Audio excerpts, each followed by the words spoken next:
Today, we are here for an even bigger treat. We've got Chef Wando in the house, and he's prepared a mouth-watering 5-course meal, and each dish is starring none other than Clara Ole. Please welcome Espricia, the brand manager. Clara Ole has been helping Filipinos cook with ease and creativity. Now we're making gourmet even more accessible. At Clara Ole, we believe that cooking gourmet doesn't have to be intimidating. Hi guys, magandang tanghali to everyone, and thank you so much for coming to Brutal. Kasi we prepared a 5-course tasting menu for everyone. So we hope everyone's hungry.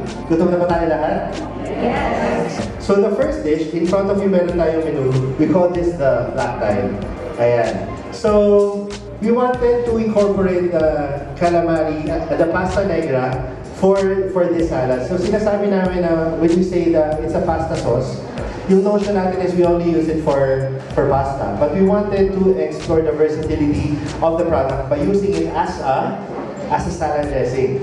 So the good thing about the pasta negra is that it's already pasteurized. So straight from the pouch, you can incorporate it directly doon sa sauce natin, which is what we did exactly with the black rice. Ang second dish natin, we call this not takoyaki. Not takoyaki? Yes. Bakit may not, Chef? It's takoyaki but it's not. So, syempre ang hero natin for this dish is walang iba hindi yung ating creamy crab pasta sauce, yung ating crab flavor sauce. So ako, I really love using this for pasta. And normally pag when I cook rice, yan yung nilalagay ko. So you don't need to put anything na wala nang seasoning. You just put the crab sauce, yun na yun. Very umami, very malinamnam. And I think it's a perfect add-on to create, or per se, to recreate a takoyaki concept. So what you have in front of you, it's a panipuri basically. So I was thinking, nung dinedevelop namin to, sabi ko, why don't we do a takoyaki version, but let's make it creative. So once you bite into your not takoyaki, you'll get a taste of mashed potato that we blended with our crab sauce. Wow. So meron siyang Clara Ole crab sauce. So doon pa lang you can really taste the seafood umami flavor bursting inside your mouth. So to best enjoy this dish, we hope that you drizzle yung lemon. You squeeze the lemon on top. So we recommend na 1 bite siya. So this is our first course. We call this the dak galbi assassina. So it's a Korean dish. Basically, it's a marinated chicken na you mix with mozzarella, you mix with tteokbokki. Since ayaw namin gumamit ng chicken and we wanna elevate this dish, gumamit tayo ng seared duck breast. And dito sa dish na to, ito yung bida natin. So the duck breast, we coated it in our Clara Ole kung pao sauce. So yung yung flavor ng duck breast natin is flavored by the pasta sauce na kung pao. So you can really taste the Asian profile. It's gonna be very sweet. It's gonna be made cake ng spice. And then yung pinaka pasta natin, so we cooked it in our Clara Ole chunky tomato with basil sauce. Last main course, the beef inasal. Yes. We want to highlight naman yung mga marinades ng Clara Ole. So kanina, we focus on the pasta sauces, we focus on the dips. And then ngayon naman, yung pinaka-highlight natin is really the inasal marinade. So ginawa natin siyang parang siyang nakakabab. So it's on a skewer, pero we marinated it dito sa inasal. So you get a nice lemongrass feel.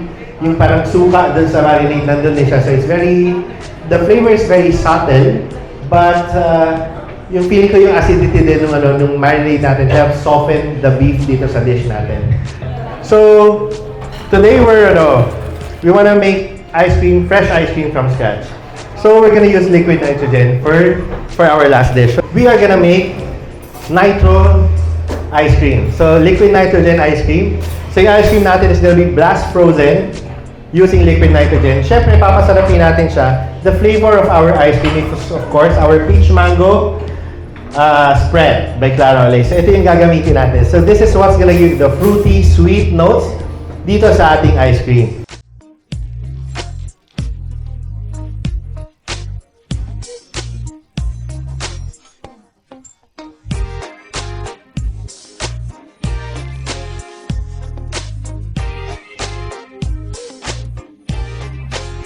Thank you, Chef. And with that, palakpakan naman natin si Chef Wando for all his creations.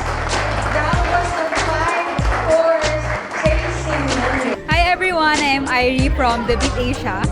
So So the experience was really great kasi I'm a foodie and yung natikman ko yung mga foods na ginawa ni Chef is na with the new Clara Olay product. So I feel like nagkaroon ng mga bagong twist and lasa yung mga usual cuisine. Hi, my name is Janine from the Asian Parent Philippines.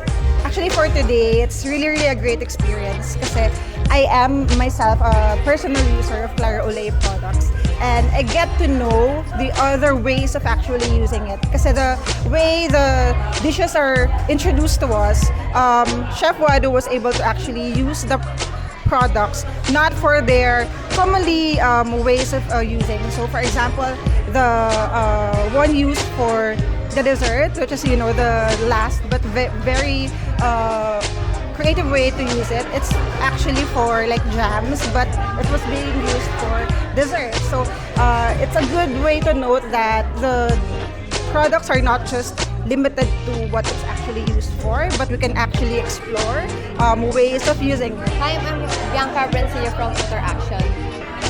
Nagamit lahat yung products and bawat product merong siyang pinakita na lasa sa bawat dish na ibinigay at na-prepare ng ating chef. And nandun, parang pumuputok every dish, may kani-kanilang specialty na parang dun pumuputok yung flavors. And as a guest, natuwa naman ako dun sa naging preparation and yung naging overall experience. For easy cooking, it's okay!